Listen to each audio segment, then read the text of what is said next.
he will be late to the meeting.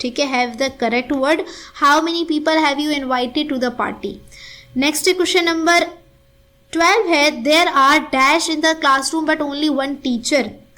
मतलब class में कौन होता है, स्टूडेंट्स होते हैं, ठीक है, और एक टीचर होता है. तो उसके अकॉर्डिंग यहाँ पर आएगा डी, यानी इसका राइट आंसर होगा अ लॉट ऑफ प्यूपल्स. प्यूपल्स का मतलब होता है शागिर्द, स्टूडेंट को कहते हैं, ठीक है, और ये प्यूपल का मतलब होता है लोग, इसका मतलब होता है शागिर्द. A lot of people, there are a lot of people in the classroom but only one teacher, ठीक है.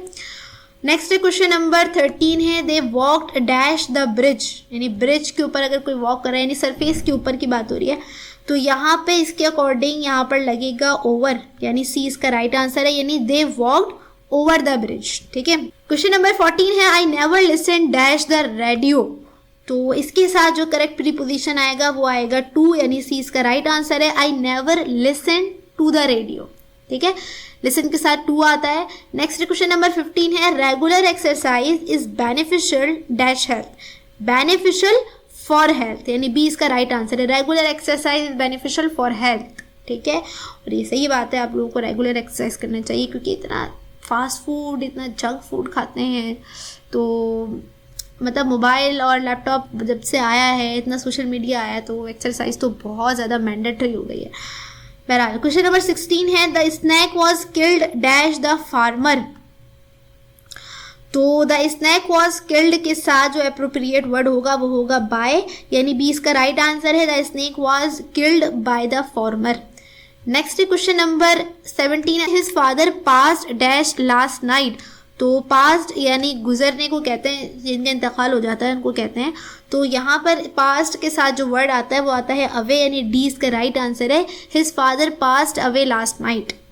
नेक्स्ट क्वेश्चन नंबर 18 है, which of the following international organisation has no headquarter.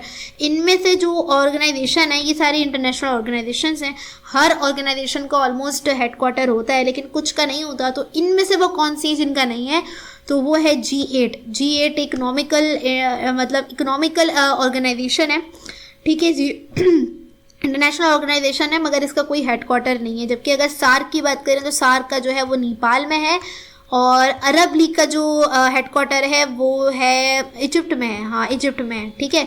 इसके अलावा D8 का जो हेडक्वार्टर है वो है टर्की के अंदर, यानी इस्तांबुल के अंदर, ठीक है. नेक्स्ट क्वेश्चन नंबर 19 है, Taipei is the capital of. मुझे इसकी प्रोनाउंसिएशन सच में अभी तक नहीं पता चली, क्या है इसकी प्रोनाउंसिएशन. बहरहाल Taipei is the capital of Taiwan. Taiwan का कैपिटल है तेपी, ठीक है. आई होप इसका यही प्रोनाउंसिएशन हो. नेक्स्ट क्वेश्चन नंबर 20 है, among SAARC countries the smallest by area and population is. SAARC में जो 8 कंट्रीज आते हैं, 7 या 8 कंट्रीज आते हैं, उनमें से पॉपुलेशन और एरिया के हिसाब से सबसे छोटा कौन सा है, तो सबसे छोटा है मालदीव्स, ठीक है, पॉपुलेशन और एरिया के हिसाब से, ठीक है. अगर लिटरेसी की बात करें तो लिटरेसी के हिसाब से इसकी जो मतलब लिटरेसी रेट इसका बहुत हाई है. क्वेश्चन नंबर 21 है, the headquarter of the World Health Organization is in. जो हेडक्वार्टर है WHO का वो किधर है, वो है जेनेवा, यानी स्विट्जरलैंड में है. सी इसका राइट आंसर है. ये सवाल बहुत पूछा जाता है वर्ल्ड जीके में. नेक्स्ट क्वेश्चन नंबर 22 है, which of the following countries is known as the mistress of the seas. तो इसका जो राइट आंसर है वो है यूनाइटेड किंगडम, यानी इंग्लैंड को कहा जाता है मिस्ट्रेस ऑफ सीज. सीज का राइट आंसर है. नेक्स्ट क्वेश्चन नंबर 23 है, who invented the bulb. Bulb किसने इन्वेंट किया है, थॉमस एडिसन ने किया है. और इसके अलावा ये famous legend person Alexander Graham Bell, इन्होंने टेलीफोन ईजाद किया है, ये भी आपको पता होना चाहिए. This is also important. Next question number 24 है, there are dash member states of the European Union. तो जो यूरोपियन यूनियन जो कि एक पॉलिटिकल और इकोनॉमिकल यूनियन है, इसके टोटल मेंबर स्टेट्स कितने हैं, 27 हैं. तो बी इसका right answer. Next question number 25 है, the world's highest mountain range is. तो वर्ल्ड हाईएस्ट माउंटेन रेंज है एंडीज, ठीक है, साउथ अमेरिका में है, यानी ए इसका राइट आंसर है. नेक्स्ट क्वेश्चन नंबर 26 है, रिवर नाइल ओरिजिनेट फ्रॉम. जो रिवर नाइल है कहाँ से ओरिजिनेट होता है, लेक विक्टोरिया से होता है, यानी बी इसका राइट आंसर है. नेक्स्ट है question number 27, Myanmar is the new name of, is a country, इसका न्यू नेम मतलब चेंज हुआ है, अक्सर न्यू नेम भी पूछे जाते हैं, हैदराबाद का भी पुराना नेम पूछा जा सकता है। मैंने अभी पता नहीं कौन सा पास पेपर देख रही थी कल, उसमें मैंने देखा था हैदराबाद का पुराना नाम पूछा हुआ था, तो नए पुराने नाम भी भाई पूछे जाते हैं। खैर अच्छा जी, बर्मा इसका जो है ना वो न्यू नेम है, B is a right answer. Next है क्वेश्चन नंबर 28 है, Indonesia and Malaysia are separated by, मतलब वो कौन सा, मतलब क्या चीज़ है जो सेपरेट करती है इंडोनेशिया और मलेशिया को, तो मलाक्का स्ट्रेट है ये सेपरेट करती है, तो सी इसका राइट आंसर है। जैसे हमने straight of Gibraltar previous video में पढ़ा था इसके बारे में ना, 2 कॉन्टिनेंट को सेपरेट करता है, 2 ओशियन और सी को सेपरेट करता है, इस तरह से। नेक्स्ट क्वेश्चन नंबर 29 है सुइस कैनाल के बारे में, which is most important topic in world GK. Suez canal connects the following seas, कौन से 2 समंदर हैं जिनको सुइस कैनाल कनेक्ट करता है, तो the right answer is Red Sea and Mediterranean Sea, यानी बी इसका राइट आंसर है। नेक्स्ट है question number 30 which is last, the time taken by light to reach the earth is, मतलब सूरज की रोशनी ज़मीन पे कितने टाइम में पड़ती है, तो वो 8 मिनट 20 सेकेंड में पड़ती है।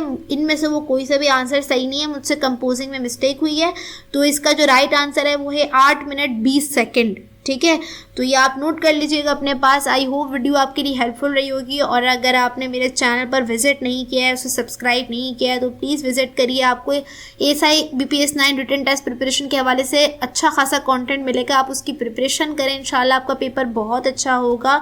सेल्फ स्टडी ज़रूर करें, ठीक है, फुली डिपेंडेंट नहीं रहें।